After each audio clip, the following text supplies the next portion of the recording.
God grant me the serenity to accept the things I can. Maybe we should do it together. To accept the things I cannot change. Courage to change the things I can. And the wisdom to know the difference. Amen.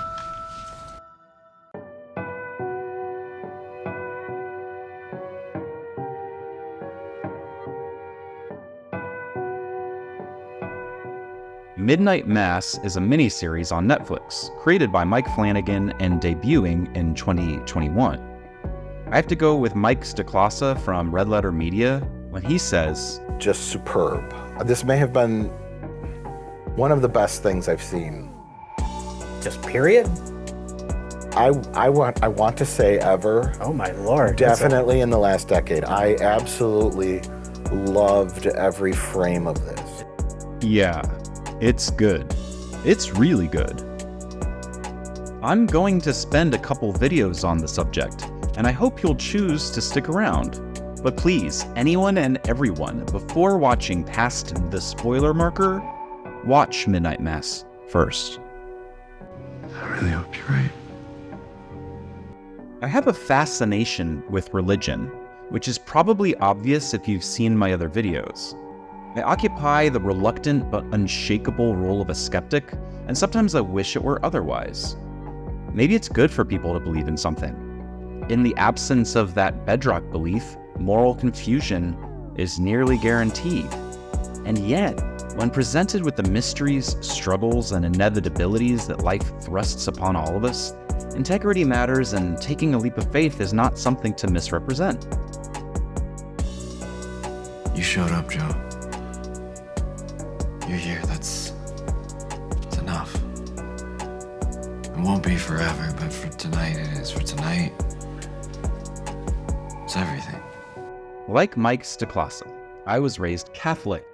In the early 2010s, I was introduced to the late, great Christopher Hitchens and the New Atheists, who influenced my thinking, as well as many others. But through a series of life changes, I now live in Nashville, where my closest friends are mostly religious. I appreciate their values and conviction, aligning, but not perfectly adopting them. A person like me is stuck in a pickle. I'm a pickle! I'm Pickle Rick! With one foot in the church and one foot out.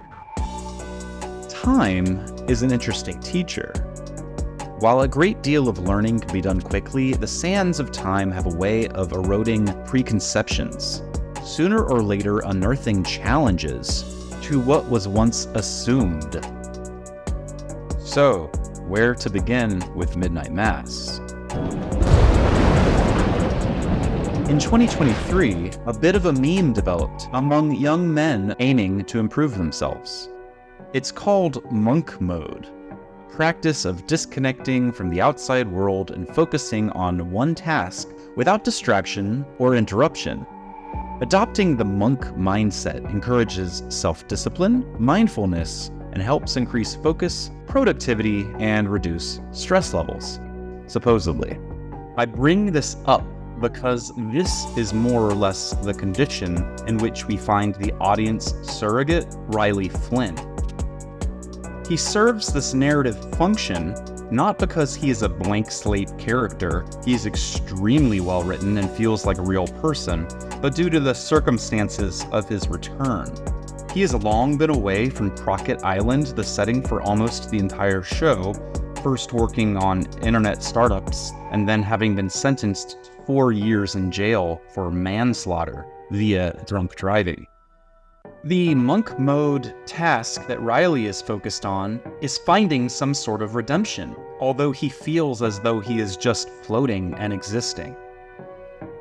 His is a pensive, lonely existence, obviously haunted and contrite for his mistakes, financially ruined and unclear on what path he has, coming home with his parents and brother for lack of any better options. This is a smart, decent man who has no answer for the big question of what's next.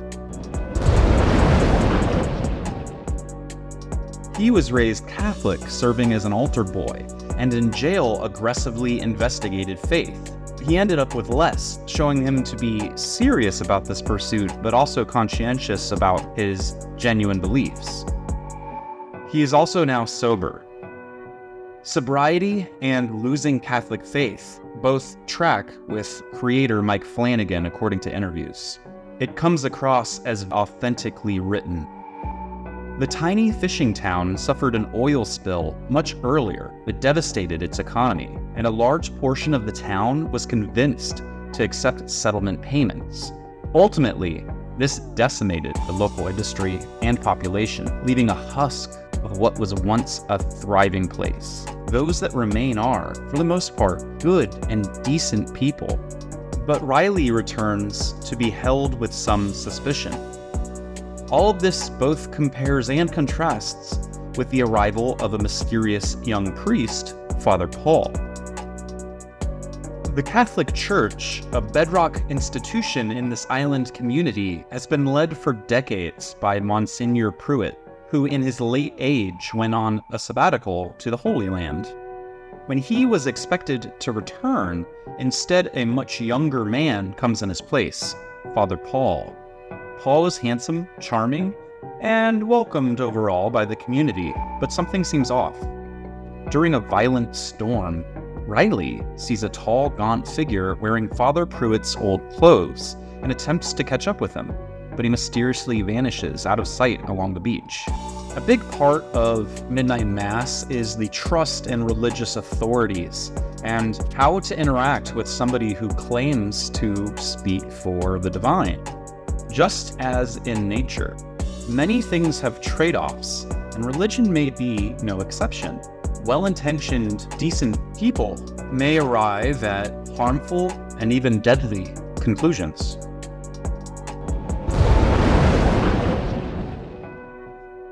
Midnight Mass does not present religion as inherently good or bad, but powerful, just as nature is powerful.